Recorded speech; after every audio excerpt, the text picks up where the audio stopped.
Hi, welcome back to the Old Shed Workshop. If this is your first time here, I'd appreciate it if you'd subscribe and like, and hit the bell for notifications for future videos.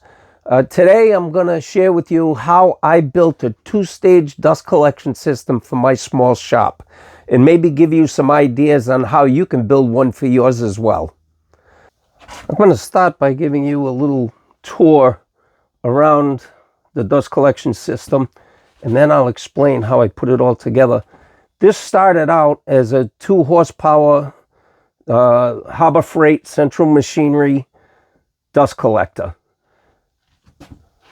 So this rod that you see going up here as a support rod is the rod that came included with the dust collector. Used to hold the bag, the top bag up. I'll point out a couple of things to you while we do the tour. One of which is, this is a 5-inch to 4-inch reducer. This is 5-inch hose. This is 4-inch hose. Then we have couplings, a Y, another coupling. Remember, 4 inches doesn't go into 4 inches, so you need a coupling in order to go over the OD of the Y in the elbow. And I'll explain all that a little further as we go along. These type of blast gates that I use are different than you would normally see. And I'm using a 14-gallon barrel that I purchased through Amazon. And I'll put links to all of these parts and pieces down below in the description. At the base here, I have 5-inch blocks. Nothing fancy here. They came off a pallet that I had. And later on, I'll show you this reducer. This is a 4-inch to 2.5-inch reducer, and what I use that for.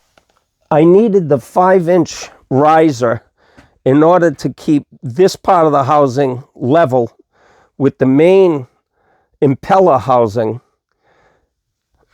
I had to get them up high enough to keep them level and be able to have enough room to put in a piece of hose to go from the barrel to the housing.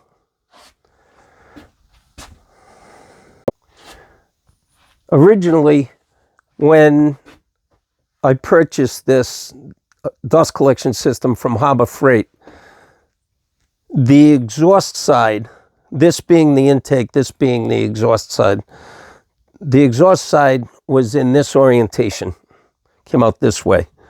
So what I had to do is take the cover off here using a simple puller, just like this. I had to pull the impeller so I could get to the bolts that hold the housing to the motor. So I unbolted the housing from the motor. I reoriented it 90 degrees and reattached the housing to the motor, reinstalled the impeller, put the housing cover back on, and here we are.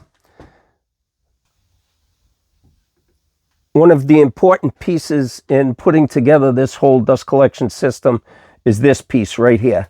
It's 4 inches wide. This is a coupling for black irrigation hose. I got this at Home Depot in the area where irrigation hose and all the accessories are sold. This had little plastic limiting tabs inside this sleeve, in this coupling. I took a Dremel and I ground off the little limiting tabs that were inside the coupling. Those were to limit how far the hose could go into the coupling. This fits on the exhaust port of the machine and into the filter housing perfectly. There's no tape. It's just a friction fit, and I've never had a leak at all. These baffles have threaded ends on them.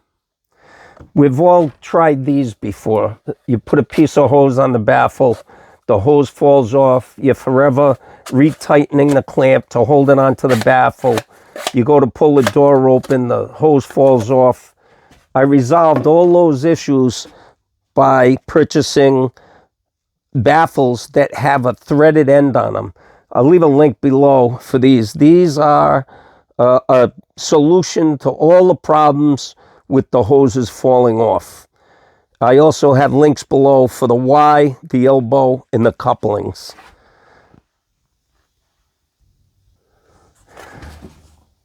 I mentioned before this reducer. It's a 4-inch to 2.5-inch reducer. The reason I have this is I can plug in the hose from my shop vac and it fits perfectly. No need for tape. It's just a friction fit and it works beautifully. I do have it on a 4-inch hose because I found trying to do just a 2-inch hose or a 1 7/8, whatever this standard hose size is, just didn't have the same kind of pull as it did with a 4-inch hose.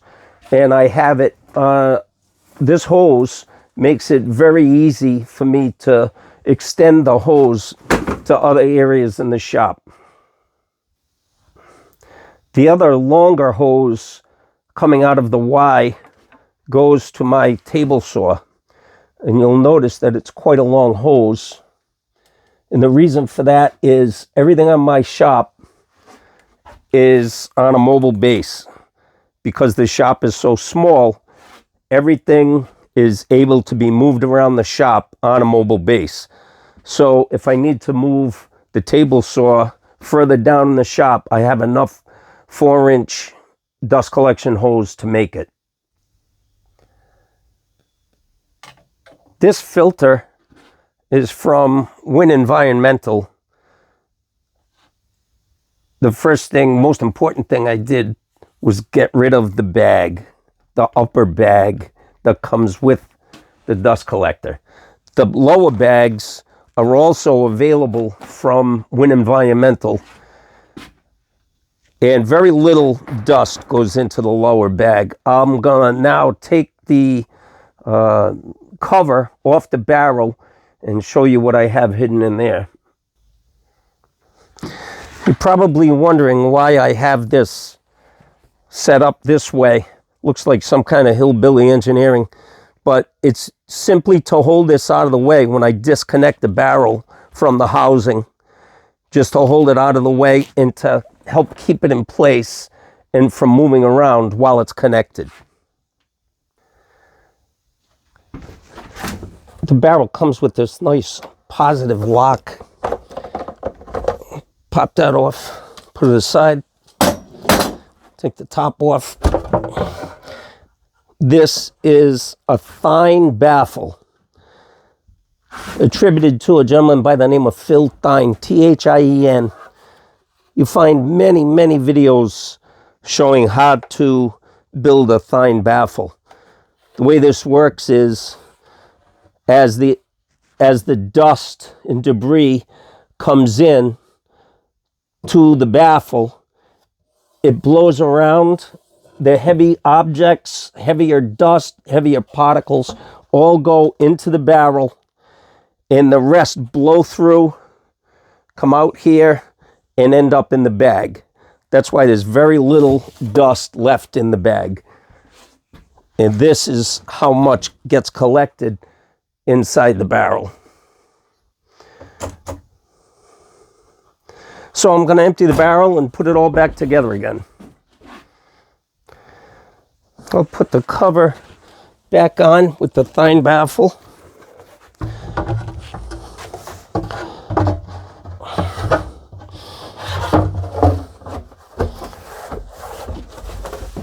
Put the barrel clamp back on.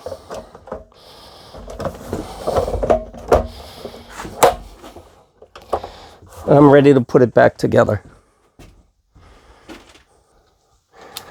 If you're wondering about the dimensions of this, I'm approximately 4 feet out from the wall, and this stands approximately 5.5 feet tall with the 5-inch riser blocks.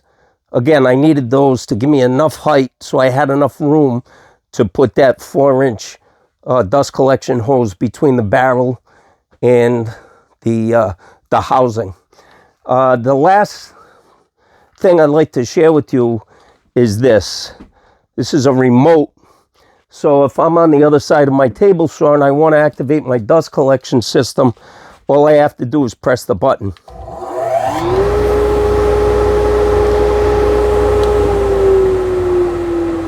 And that activates the motor remotely.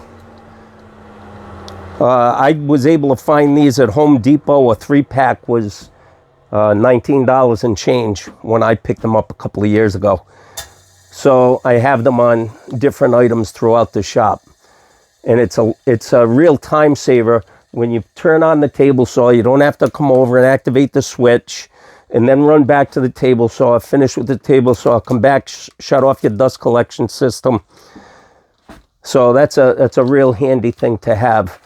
I'll just show you a couple of reasons why I use the shop vac hose for other pieces of equipment in my shop. This is the dust collection adapter that I have on my drill press. This is the dust collection adapter I have on my bandsaw. I also have a dust collector adapter here on my oscillating sander.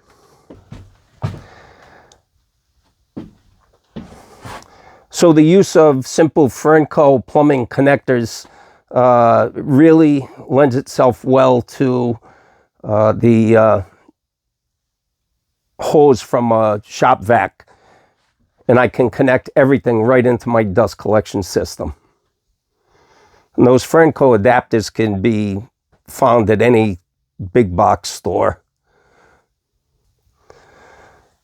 Thanks for watching. I hope you have some ideas on how to put together a 2-stage dust collection system for your shop. And again, I'd ask you to please subscribe and like, hit the bell for future videos. And we'll see you next time around. Thank you.